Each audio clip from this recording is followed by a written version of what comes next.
सिद्धिं मम दिशन्तु सिद्धा सिद्धिं मम दिशन्तु।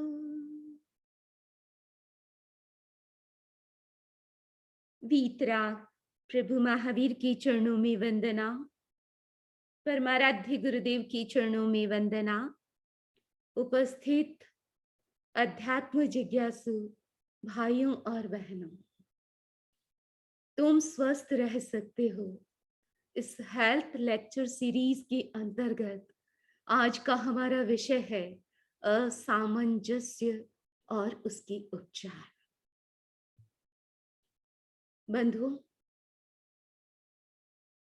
परस्परोपग्रह जीवाना, यह एक महत्वपूर्ण सूत्र,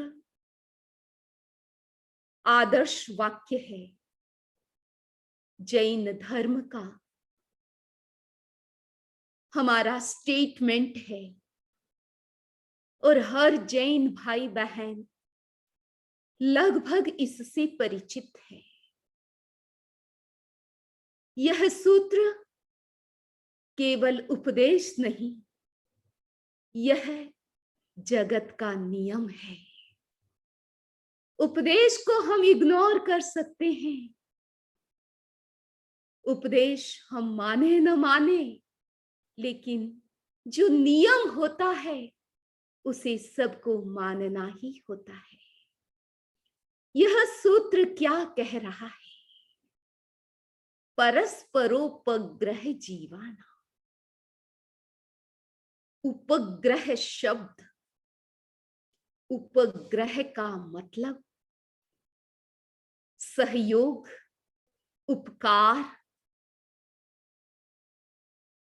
किसके प्रति उपकार?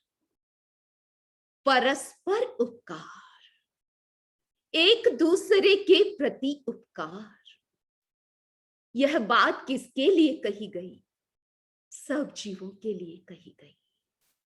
सब जीव एक दूसरे का उपकार करें। यह उपकार का नियम, हम इस पर विचार करें। हम किस पर उपकार कर रहे हैं? क्या हम उपकार कर रहे हैं? सहयोग कर रहे हैं? यह हमारे लिए चिंतन का विषय है। इस दुनिया में हम सब समान नहीं हैं। चेतना की दृष्टि से समान है, लेकिन हमारी अवस्था, हमारी स्थितियां सबकी समान नहीं है। कोई धनवान ज्यादा है, कोई बुद्धिमान ज्यादा है, कोई समझदार ज्यादा है, कोई विवेकवान ज्यादा है, तो कोई कम है। हमारा उपकार कब होता है? जब हमारे पास, हमारे आसपास, हमारे साथ जो लोग रहते हैं वो बुद्धि से कम है, उनकी समझ कम है, उनकी स्थिति ठीक नहीं है। आप क्या कर सकते हैं? आप उनको धनवान नहीं बना सकते, उनको आप अपनी बुद्धि नहीं दे सकते, उनमें विवेक आप जगा नहीं सकते। निमित्त बन सकते हैं, लेकिन विवेक उसका अपना काम आता है। ये सब तो आप नहीं कर सकते, लेकिन ऐसे लोगों को आप सहयोग कर सकते हैं, उनको आप स्वीकार कर सकते हैं, उनको आप समझ सकते हैं। यह नियम हमें बता रहा है कि दुनिया में करना है तो उपकार करें, तिरस्कार नहीं। ये उपकार, उपकार का यह उपदेश नहीं है, ये उपकार हमारा कर्तव्य है। हमारा अधिकार मान सकते हैं कि हमें करना है, सबके साथ करना है। यह नियम किस रूप में काम कर रहा है उसे समझने का प्रयत्न करें। इस दुनिया में जिसका भी एग्जिस्टेंस है, जिसका भी अस्तित्व है, कोई चीज अस्तित्व में है तो उसकी डेफिनेशन समझिए। डेफिनेशन क्या है? हर वस्तु, हर अस्तित्व, उनमें जो भी उनकी क्वालिटी है, वो क्वालिटी विरोधी गुणों वाली है। लेकिन विरोधी क्वालिटी होते हुए भी आपस में कोई टकराहट नहीं होती, कोई असहयोग या डिस्टरबेंस नहीं होता। वहां यूनिटी होती है, हार्मनी होती है, परस्परता होती है। हर वस्तु में, हर वस्तु के अस्तित्व का यही नियम है। उदाहरण से आप जान सकते हैं, हमारा यह फ्रंट पोर्शन है, हम सीधे बैठे हैं तो ये हमारा फ्रंट पोर्शन है। अगर फ्रंट है किसी का तो बैक भी होगा। फ्रंट और बैक आपस में क्या है? अपोजिट है कि नहीं है? फ्रंट का अपोजिट है बैक, लेकिन फ्रंट बैक के बिना होता नहीं है। इसी प्रकार दिन और रात, प्रकाश और अंधकार, आप उसको अलग नहीं कर सकते। एक के बिना दूसरे का कोई अस्तित्व नहीं। धूप और छाया, आपको छाया चाहिए तो धूप भी कहीं होगी। ये अस्तित्व का नियम है और ये सब एक साथ रहते हैं, उसको कहते हैं सह अस्तित्व। साथ साथ में विरोधी चीजें रहती है, समन्वय के साथ रहती है, सामंजस्य के साथ रहती है और अपने आप को एक दूसरे को पूरक बनाती हुई उस अस्तित्व को टिकाती है। इसलिए परस्परोपग्रह जीवाना, जीवों की परस्परता और आपस में उपकार, ये नियम तो है, ये हम सबके जीवन का भी नियम है। परस्परता, हार्मनी, सामंजस्य, एडजस्टमेंट, ये हमारे जीवन का नियम है।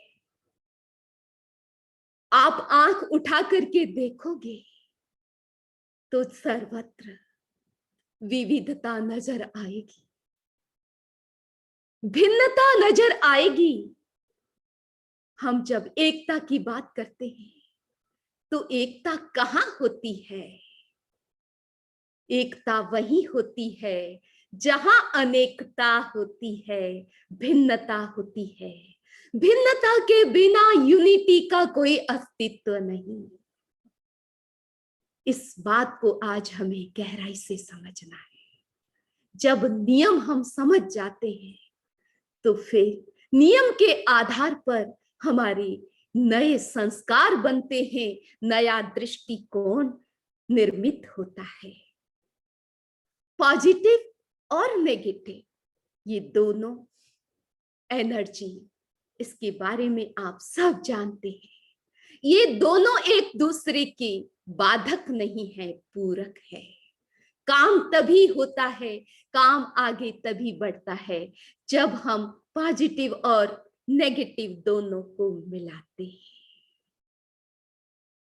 आप अपने हाथ से भी बहुत कुछ सीख सकते हैं।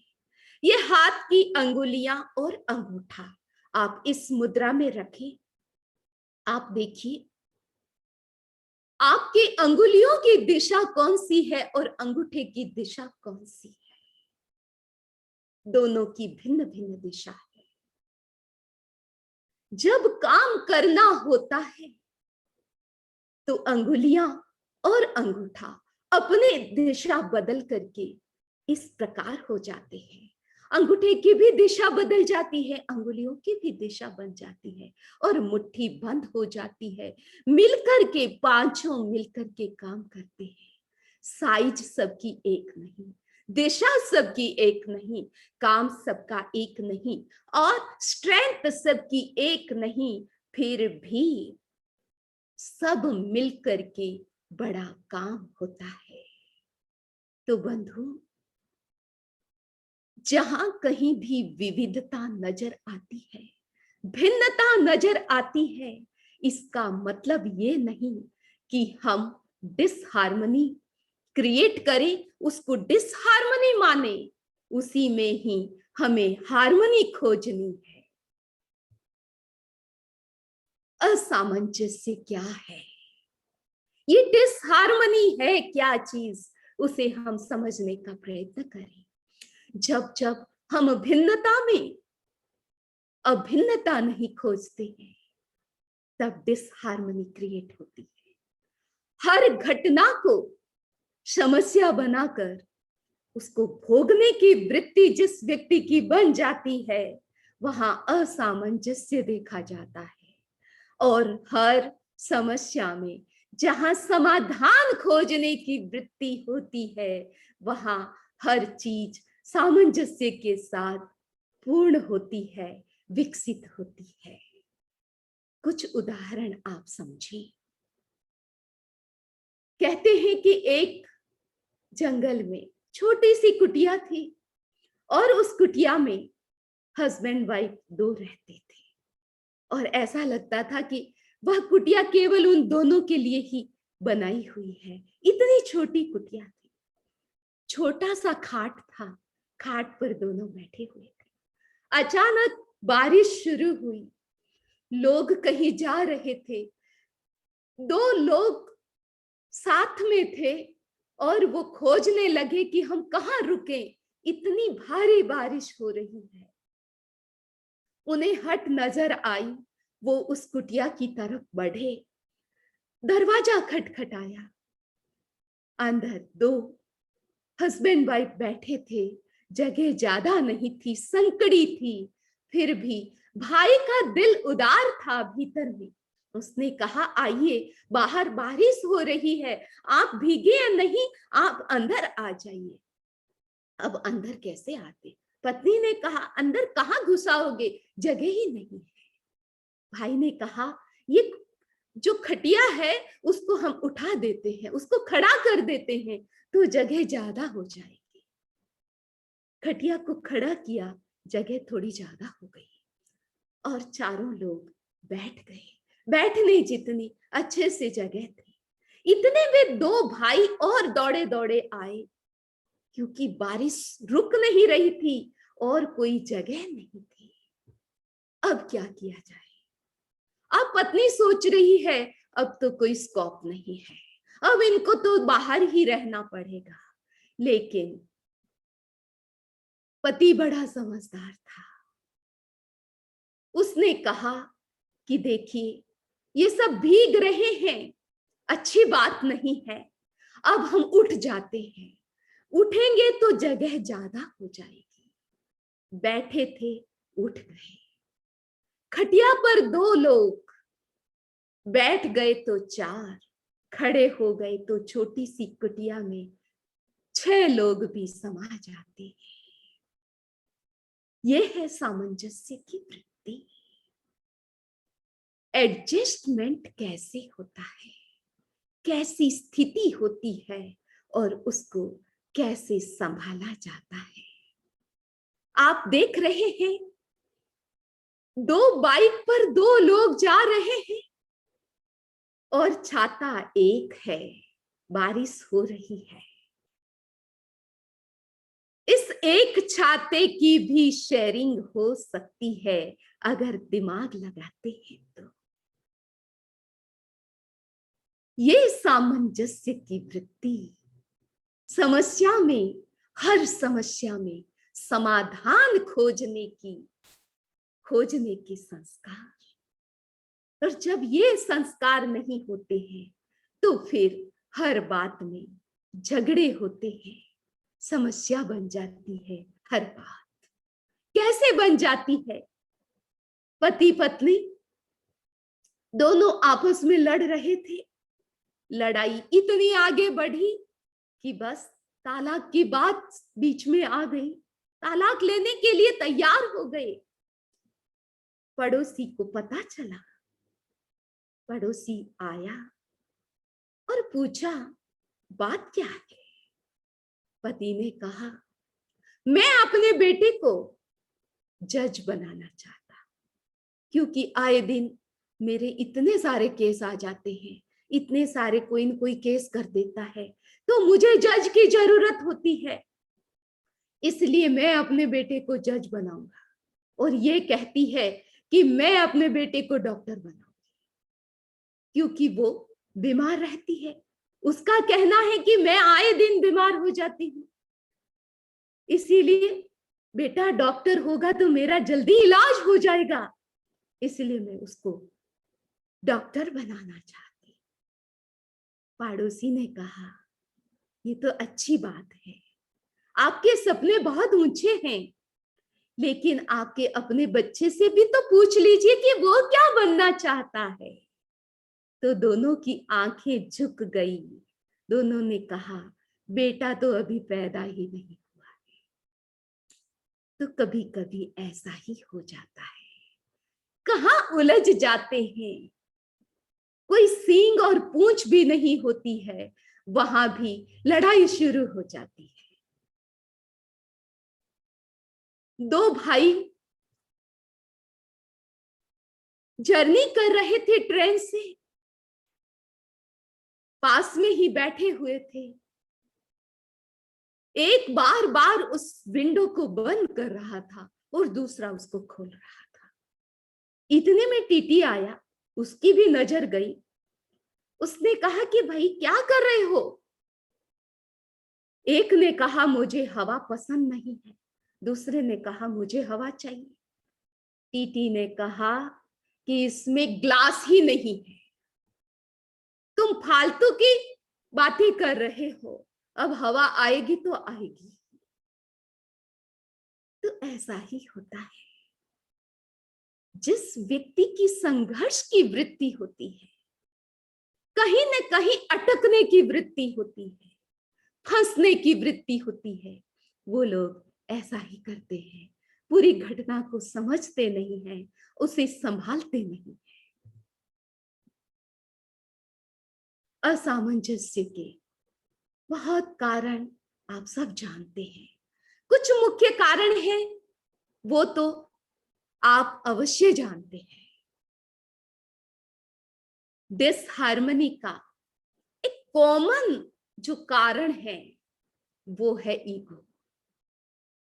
जिन भाई बहनों के भीतर कषाय की प्रबलता होती है, कषाय का मतलब है हमारे स्ट्रॉन्ग इमोशन, क्रोध मान माया और लोभ, जब वो प्रबल होते हैं तो वो लोग अहंकारी भी होते हैं। सबसे पहले अहंकार जागता है, अहंकार ईगो को जगाता, ईगो जागता है, सॉरी, ईगो जागता है, ईगो एंगर को जगाता है। और जब आप गुस्से में होते हैं तब ये जबान चालू होती है और आर्ग्यू शुरू हो जाते हैं। तो हर डिसहार्मनी की ये सीक्वेंस है।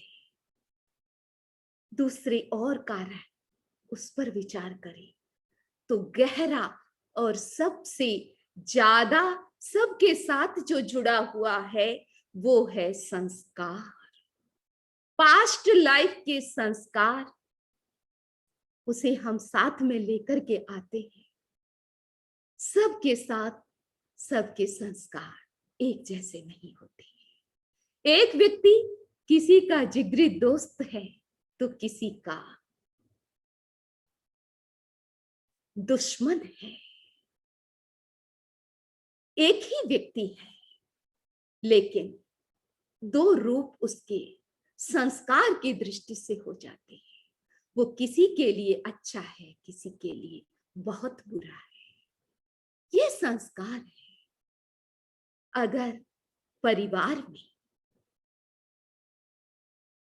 आपका परिवार, जिसमें आपके बच्चे, हस्बैंड वाइफ, माता पिता, भाई भाई आपस में साथ में रहते हैं, अगर उनके संस्कार नहीं मिलते हैं तो क्या करें? तो कहा गया, अगर संस्कार नहीं मिलते हैं तो आप न्यूट्रल हो जाइए। उस संस्कारों के नियम को आप स्वीकार कर लें। बस एक ही बात, क्यों ऐसा है, ये क्यों वाला प्रश्न छोड़ दे और आपके पास जो समाधान है कि संस्कार ही ऐसे हैं। बस जब ये बात दिमाग में आती है तो एक मोटा मोटा आपको समाधान मिल जाता है। आप उलझते नहीं, संस्कार ही नहीं मिल रहे। दूसरी बात, जितने भी हम लोग हैं, मनुष्य हैं, सबके विचार भिन्न मिलेंगे। एक जैसे विचार सबके होते नहीं है। कुछ कुछ विचार आपके मिल सकते हैं, लेकिन सारे विचार मिले जरूरी नहीं। विचारों का भेद, आपकी रुचि अलग होगी। रुचि का मतलब आपकी हॉबी, आपका पैशन। किसी को सिंगिंग पसंद है तो किसी को डांस पसंद है, तो किसी को साइंस पसंद है, किसी को लिटरेचर पढ़ना पसंद है। सबकी अलग अलग रुचि, स्वभाव भी अलग। किसी को घर में रहना अच्छा लगता है तो किसी को घूमना अच्छा लगता है। बस थोड़ा सा टाइम मिला, चलो बाहर। अब हस्बैंड वाइफ दोनों के ये ऐसे नेचर हो जाते हैं तो वहां भी डिसहार्मनी पॉसिबल हो जाती है। अब ऐसी स्थिति में करें क्या? एक व्यक्ति बहुत फास्ट है और दूसरा कॉच पॉपेटो पोटेटो, कि बस बैठ गया तो उठने का नाम नहीं। अब ऐसी स्थिति में क्या होता है? एक फटाफट काम करने वाला है, फटाफट कर लेता है, अब वो बार बार उसको टोकता है कि उठो उठो उठो। इसमें भी नोक झोंक चलती रहती है। अब ऐसी स्थिति में क्या करें? नियम क्या कहता है? नियम यही कहता है कि ये भिन्नता सबकी होगी, उसको हम समझने का प्रयत्न करें। हम दुनिया को नहीं बदल सकते, हम थोड़ा बहुत समझा सकते हैं, उनको अच्छी राय दे सकते हैं, आप गाइड उनको कर सकते हैं, लेकिन आप बदल नहीं सकते। बदलने का जो कर्तव्य है वो हमारा अपना है।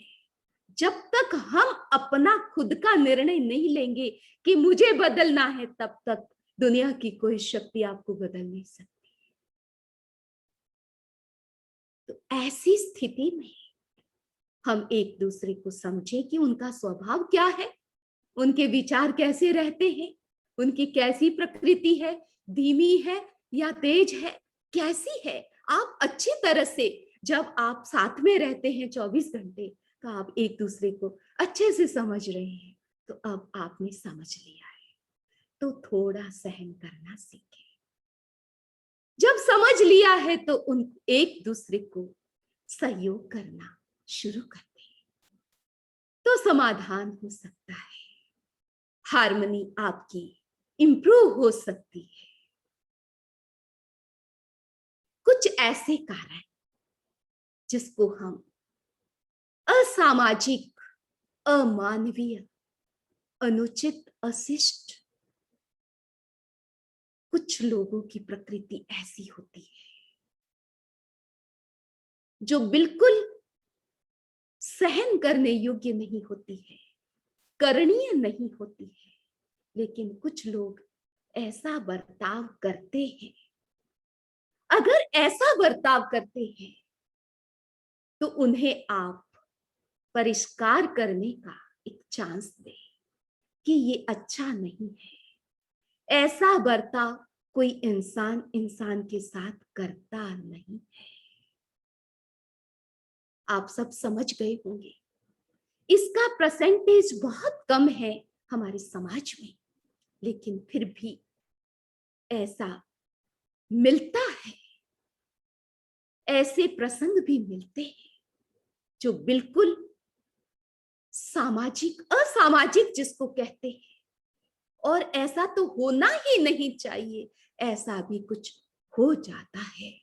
तो उसमें आप सामने वाले को एक बार चेतावनी दे, उन्हें सुधरने का मौका दे कि अगर ये आपने व्यवहार ऐसा नहीं बदला तो फिर कुछ सोचना पड़ेगा।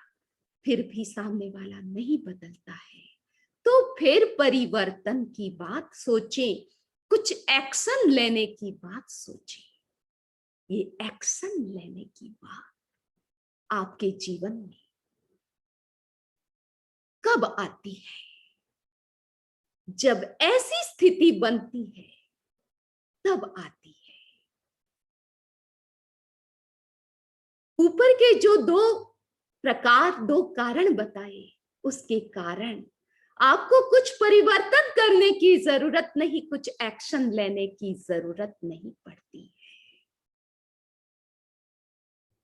इसलिए हम सब इन सब बातों पर विचार करें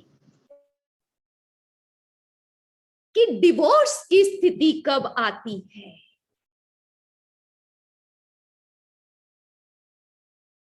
दोनों के अलग रास्ते कब होने की ऐसी नौबत कब आती है जीवन में, आप गहराई से सोचिए।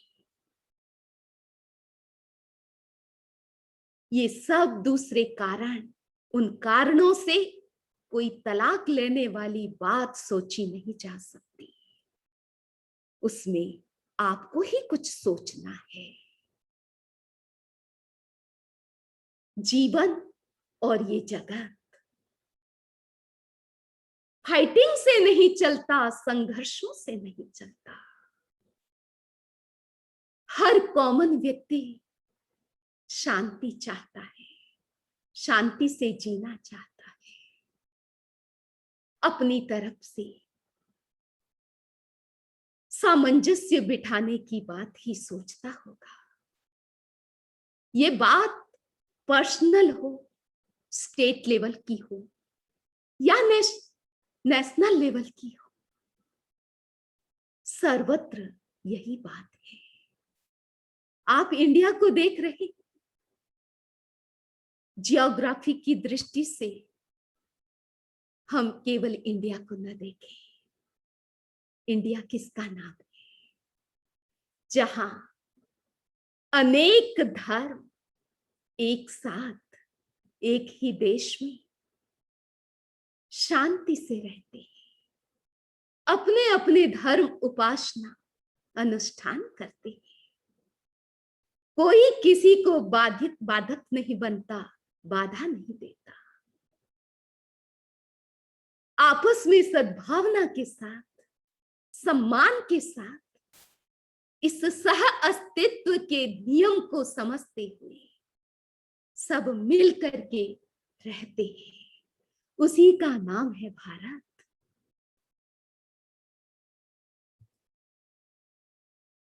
इसलिए बंधु, जब जब जीवन में डिसहार्मनी के मोमेंट्स आते हैं, ये परस्परता टकराती है, संघर्ष का कोई अवसर सामने होता है, उस समय आप जरूर सोचिए कि तीसरा रास्ता क्या है। जब दो रास्ते अलग अलग है तो सोचें कि तीसरा कोई रास्ता है जहां ये अलग अलग रास्ते कहीं मिल रहे, जैसे चौराहा चार रास्तों को मिलाता है, जहां त्रिहा तीन रास्ते होते हैं वो तीन रास्तों को मिलाता है। ऐसे चौराहे और तिराहे हमारे जीवन में भी आते हैं, हम उनको कैसे मिलाएं? एक दंपत्ति की दो बेटियां थी, बड़ी हुई, एक को किसान के घर में विवाह किया गया एक का, और दूसरी का एक कुम्हार के घर में। दोनों का बिजनेस अलग था। एक दिन की बात, दोनों बेटियां अपने पेरेंट्स के पास आकर के क्या कहती है कि मेरे लिए प्रे करो। किसान के घर जिसको बिहाया गया वो कहती है कि मेरे लिए प्रे करो कि बारिश हो जाए। अगर बारिश नहीं हुई तो ये महीनों की मेहनत बेकार चली जाएगी, अकाल हो जाएगा, घर कैसे चलेगा, पूरी फसल खत्म हो जाएगी, उसमें दाने नहीं पड़ेंगे। इसीलिए आप प्रे करें कि जल्दी से जल्दी बारिश हो जाए।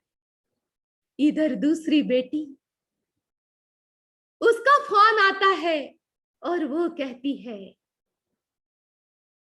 कि आप मेरे लिए प्रे करें कि बारिश न आ जाए, बारिश रुक जाए, क्योंकि मेरे सब घड़े सूख गए हैं। अब बस उसको उसमें लावा में डाले हुए हैं, बस उनको पकाना बाकी है। अगर बारिश आ गई तो फिर आग जलेगी नहीं, मेरे सारे घड़े बेकार हो जाएंगे। इसलिए मेरे लिए प्रे करो कि बारिश ना हो। एक बेटी को बारिश की जरूरत, दूसरी बेटी को बारिश की जरूरत थी। पेरेंट्स दोनों के हैं, दोनों बेटियों के प्रति उनका प्रेम भाव है। दोनों बेटियां उनकी दो आंखें हैं। अब आप देखिए समझदार पिता क्या करता है। एक बेटी के पास जाकर के कहता है, देखो मैं आपके लिए बिल्कुल प्रे करूंगा, लेकिन एक शर्त के साथ, यदि बारिश हो जाए तुम्हारी अच्छी फसल पकेगी और अच्छी खेती होगी, अच्छा धान आएगा। बस तुम एक शर्त पर तुम मुझे बताओ कि अगर तुम्हारी अच्छी फसल हो गई तो क्या आधा हिस्सा तुम अपनी बहन को दोगी? तो उसने हाँ कर दिया। इधर दूसरी बेटी के पास जाकर के पिता ने कहा कि देखो मैं बारिश को बिल्कुल रोक दूंगा, लेकिन एक शर्त पर, अगर तुम्हारे घड़े पक करके तैयार हो गए तो तुम्हारी कमाई का आधा हिस्सा तुम्हें अपनी बहन को देना होगा। क्या ये शर्त मंजूर है? वह बहन भी तैयार हो गई कि बिल्कुल आधा हिस्सा मैं उनको दे दूंगी। काम हो गया। ये था तीसरा रास्ता। कुछ हित होना था तो ऐसे होता है।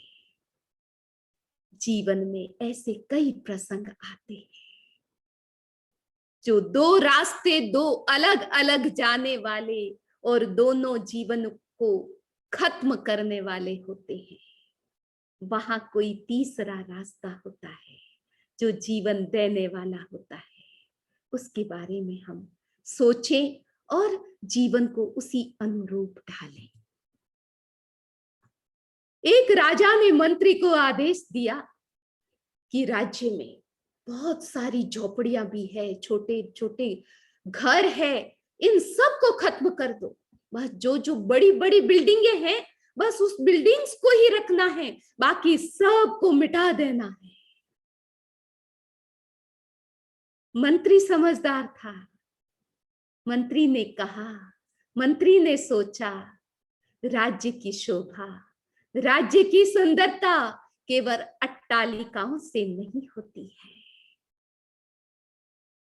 किसी बगीचे में आप जाते हैं तो बगीचे में एक जैसे फूल नहीं होते, सब रंगों के अलग अलग जाति के फूल वहां खिले हुए होते हैं, तभी उनकी सुंदरता और ज्यादा हो जाती है।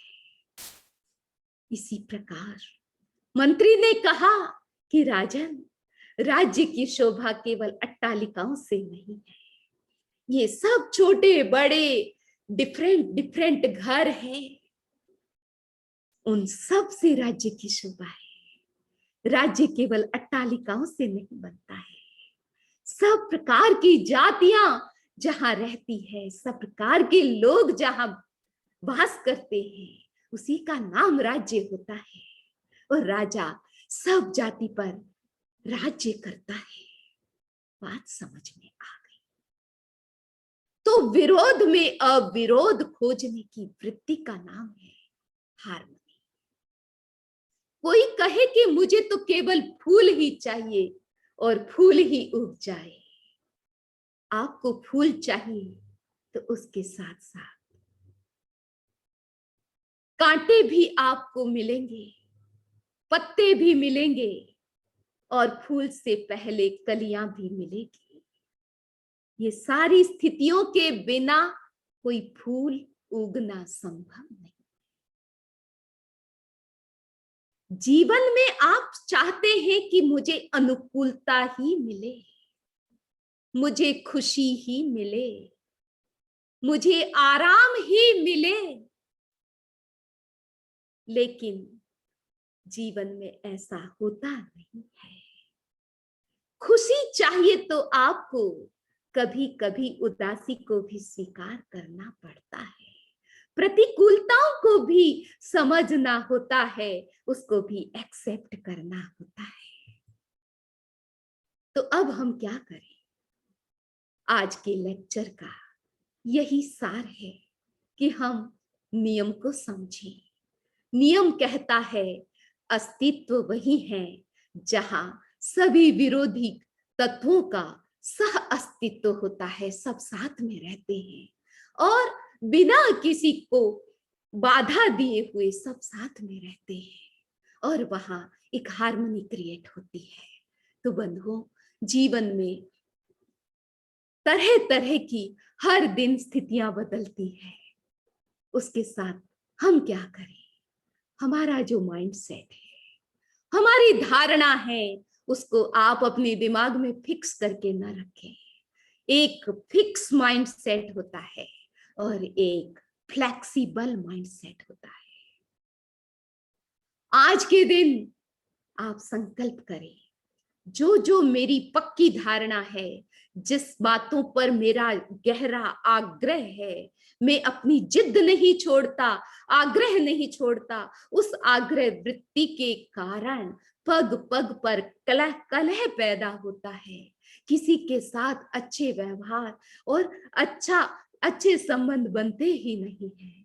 अगर ऐसी स्थिति है तो हम एक ही काम कर सकते हैं, ग्रोथ माइंडसेट का विकास करें, फ्लेक्सिबल माइंडसेट का विकास करें कि आपके सामने जैसी स्थिति है उसके अनुरूप आप अपना माइंडसेट बनाएं और उसके साथ आप आगे बढ़ेंगे, कुछ नया मार्ग खोजेंगे, कुछ नया आइडिया आपके दिमाग में आएगा तो जरूर जीवन में फूल खिलेंगे और आपकी जीवन में हार्मनी आगे से आगे परमानेंट हो सकती है। जरूरत है हम कुछ प्रयोग करें और हम अपनी धारणा को बदलें।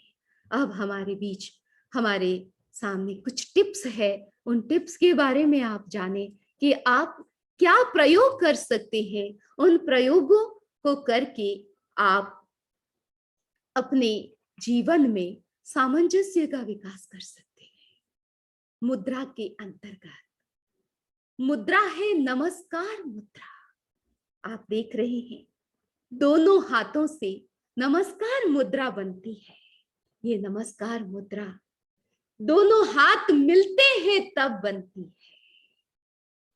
ऐसे ही हम सबसे मिलने का संदेश दोनों हाथों से सीख सकते हैं। और ये अंगुलियां कैसे मिलती है, कैसे हमारे काम होते हैं, तो इस मुद्रा से हम एक प्रेरणा भी ग्रहण करें और इसका अभ्यास भी करें। प्राणायाम के अंतर्गत लयबद्ध दीर्घ श्वास, ये एक प्राणायाम के अंतर्गत बताया गया कि आप लयबद्ध लंबे श्वास का अभ्यास करें। जितना समय आपको लेने में लगता है उतना ही छोड़ने में लगाएं। बिल्कुल रिदम के साथ आप श्वास का अभ्यास करें। आप अलग से टाइम कितना लगा सकते हैं? अगर लगा सकते हैं तो 5 मिनट 10 मिनट प्रतिदिन लयबद्ध रिदमिक ब्रीदिंग का आप अभ्यास करें। अगर आप समय नहीं निकाल सकते हैं तो जब जब आपके दिमाग में आए उस समय आप अपने श्वास पर ध्यान दें, क्योंकि आप कितने ही बिजी हो, आप श्वास को तो रोक नहीं सकते हैं। श्वास तो चलेगा ही, लेकिन आपका श्वास रिदमिक हो सकता है। आपका श्वास की स्पीड आपकी कम हो सकती है। आपका लयबद्ध लंबा श्वास लॉन्ग ब्रीदिंग आपकी हो सकती है। उसका अभ्यास समय समय पर आप जरूर करें। उससे भी आपके जीवन में हार्मनी आएगी, सामंजस्य का विकास होगा। मंत्र के अंतर्गत आचार्य महाप्रज्ञ जी एक महत्वपूर्ण मंत्र बताते हैं, परस्परोपग्रह जीवाना। यही आपके लिए मंत्र है। आप इसका ही अनुचिंतन करें, इस पर आप गहराई से अनुप्रेक्षा करें और इसका ध्यान करें कि ये केवल उपदेश नहीं है, केवल नारा नहीं है, केवल हमारा सिंबल नहीं है, केवल हमारे लिए कोई आलंबन सूत्र ही नहीं है। ये जीवन का सूत्र है, परस्परता। बस मुझे परस्परता का विकास करना है, सामूहिक चेतना का विकास करना है। उसी के बारे में आप सोचें और इसको मंत्र के रूप में भी आप इसका प्रयोग करें। ध्यान के अंतर्गत, प्रेक्षा ध्यान के अंतर्गत आप हरे रंग का प्रयोग करें। और अभी आप देख रहे हैं कि ह्यूमन साइकोलॉजी, उसके बारे में हमारे लेक्चर चल रहे हैं। इमोशनल हेल्थ और मेंटल हेल्थ, उससे जुड़ी हुई ये सारी हमारी ह्यूमन वीकनेस, तो ये असामंजस्य की वृत्ति भी, उसको हम कैसे कम कर सकते हैं। भीतर में संघर्ष की वृत्ति भी चलती है और सामंजस्य की वृत्ति भी चलती है। तो हृदय का स्थान, ये आनंद केंद्र, ये बड़ा महत्वपूर्ण केंद्र है। और लगभग आनंद केंद्र पर हरे रंग के ध्यान के लिए आचार्य महाप्रज्ञ जी हमें प्रेरित कर रहे हैं। इसका संबंध कषायों के साथ भी है, इमोशन, जो नेगेटिव इमोशन है उनके साथ भी है, हमारी अज्ञानता के साथ भी है, विवेक शक्ति की कमी के साथ भी है। तो अगर कोई व्यक्ति आनंद केंद्र पर हरे रंग का प्रतिदिन ध्यान करता है, 5 मिनट 10 मिनट 15 मिनट, तो उसका अज्ञान दूर होता है, उसका विवेक जागृत होता है, मोह कर्म उनका उपशांत होता है और उनके कषाय शांत होते हैं। तो अपने आप जीवन में हार्मनी क्रिएट होती है। अनुप्रेक्षा के अंतर्गत समन्वय की अनुप्रेक्षा, आप समन्वय की अनुप्रेक्षा और उसकी शब्दावली है, मैं विरोधी बातों और घटनाओं में संबंध खोजने का प्रयत्न करूंगी। मैं सर्वांगीण दृष्टिकोण का विकास करूंगा, विकास करूंगी। ये शब्दावली है समन्वय की अनुप्रेक्षा की।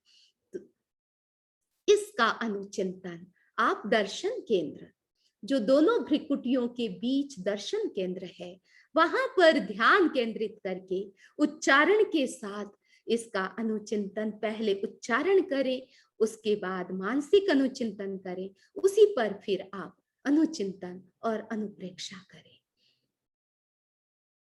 इसके साथ साथ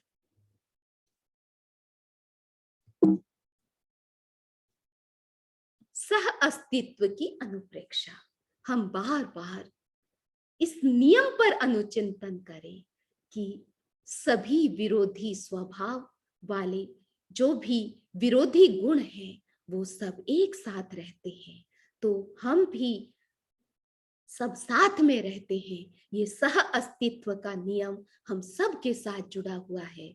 जिनकी रुचियां भिन्न हैं, जिनकी प्रकृति भिन्न है, जिनके स्वभाव भिन्न है, विचार भिन्न है, फिर भी सह अस्तित्व सब साथ में रह सकते हैं। तो मैं शांतिपूर्ण सहवास का अभ्यास करूंगा, अभ्यास करूंगी। मैं विध्वंसात्मक और आक्रामक प्रवृत्ति का समर्थन नहीं करूंगा। ये अनुप्रेक्षा का प्रयोग है, इसका भी हम सब अभ्यास करें। सेल्फ सजेशन के द्वारा भी हम अपनी संघर्ष की वृत्ति को शांत कर सकते हैं और आपस में सबका सहयोग करते हुए समन्वय के साथ शांतिपूर्ण सहवास कर सकते हैं, अपने जीवन में हार्मनी का विकास कर सकते हैं। सबके प्रति शुभकामना। और अंत में हम हार्मनी को बढ़ाने के लिए कौन से योगासन कर सकते हैं? तो आइए अब हम देखते हैं हमारी प्रेक्षा ट्रेनर श्रीमती विमला जी दुग्गड़ कुछ प्रेक्षा योगा लेकर के आ रहे हैं। ओम अर्घम। आज हम सामंजस्य के उपचार के लिए आसनों का प्रयोग करेंगे। तो सर्वप्रथम हम करेंगे योग मुद्रा और उसके बाद करेंगे पश्चिमोत्तानासन। ये दोनों ही ऐसे आसन है जिससे हमारे अंतःस्रावी ग्रंथियां विशेष रूप से प्रभावित होती है, जिससे हमारा सामंजस्य बढ़ता है और मोटापा को दूर करने के लिए विशेष प्रभाव पड़ता है। हाथों और पैरों की पीड़ा भी दूर होती है, दर्द दूर होता है। बहुत ही अच्छे आसन है। तो सबसे पहले हम करेंगे योग मुद्रा। दोनों पैर सामने की ओर फैलाएं, राइट पैर फोल्ड करें, लेफ्ट पैर को फोल्ड करें, वज्रासन। अब लेफ्ट हाथ की मुट्ठी बंद करेंगे, राइट हाथ से लेफ्ट हाथ के मणिबंध को पकड़ेंगे, मुट्ठी बंद करके शक्ति केंद्र पर स्थापित। श्वास भरें। आप श्वास छोड़ते हुए ललाट को भूमि से लगाएंगे, हाथों को ऊपर, धीरे धीरे हाथ नीचे। अब श्वास भरते हुए धीरे धीरे ऊपर। अब इसी क्रिया को दूसरे हाथ से दोहराएंगे, राइट हाथ की मुट्ठी बांध, लेफ्ट हाथ से मणिबंध पकड़े, श्वास भरें। श्वास छोड़ते हुए ललाट को भूमि से लगाएं, हाथों को ऊपर ले जाएं, धीरे धीरे हाथ नीचे, श्वास भरते हुए धीरे ऊपर। इस प्रकार 2 से 3 आवृत्ति कर सकते हैं। अब हम करते हैं पश्चिमोत्तानासन। दोनों पैर को सामने की ओर फैलाएं। सबसे पहले हम पूर्व तैयारी करेंगे तो हमारा यह पश्चिमोत्तानासन बहुत ही अच्छा होगा और सरल तरीका हो जाएगा। श्वास भरते हुए दोनों हाथ को ऊपर ले जाएंगे। अब कमर से झुकते हुए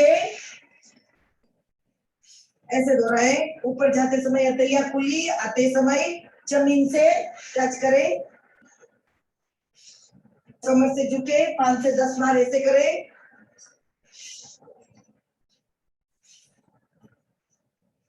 इस प्रकार कर सकते हैं। और जानुशिरासन करके भी हम सरल अभ्यास कर सकते हैं। लेफ्ट हाथ पैर सीधा रहेगा और राइट को फोल्ड करके पंजे को सातल से सटाएं।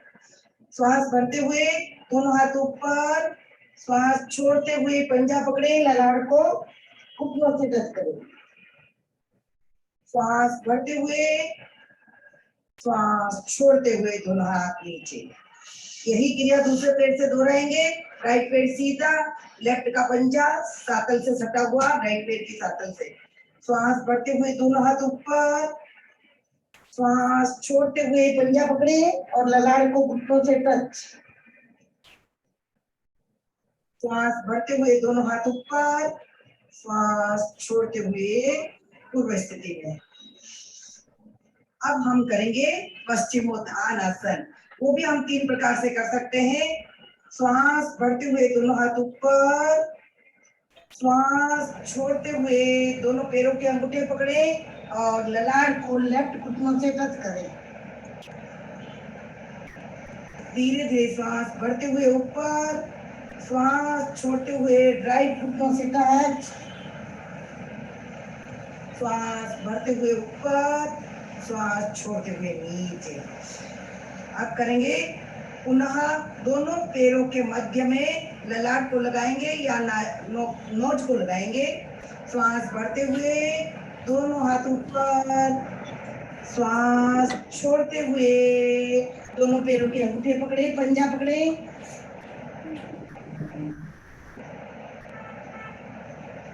श्वास भरते हुए धीरे धीरे ऊपर, श्वास छोड़ते हुए धीरे धीरे नीचे। रिलैक्स। 2 3 लंबी लंबी श्वास लें, लंबी लंबी श्वास छोड़ें। Deep breathing.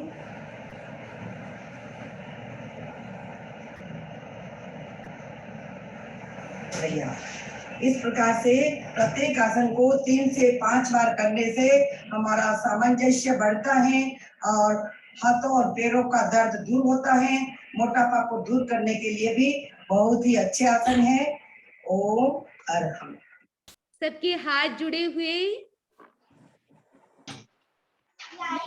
हरि मंगलम अरहंता मंगलम सिद्धा मंगलम साहु मंगलम केवली पन्नतो दुम्मो मंगलम चत्वारि लोगुत्तमा अरहंता लोगुत्तमा सिद्धा लोगुत्तमा साहु लोगुत्तमा केवली पन्नतो दुम्मो लोगुत्तमो चत्तारि शरणं पवज्जामि अरहन्ते शरणं पवज्जामि सिद्धे शरणं पवज्जामि साहु शरणं पवज्जामि केवली पन्नतं धम्मं शरणं पवज्जामि।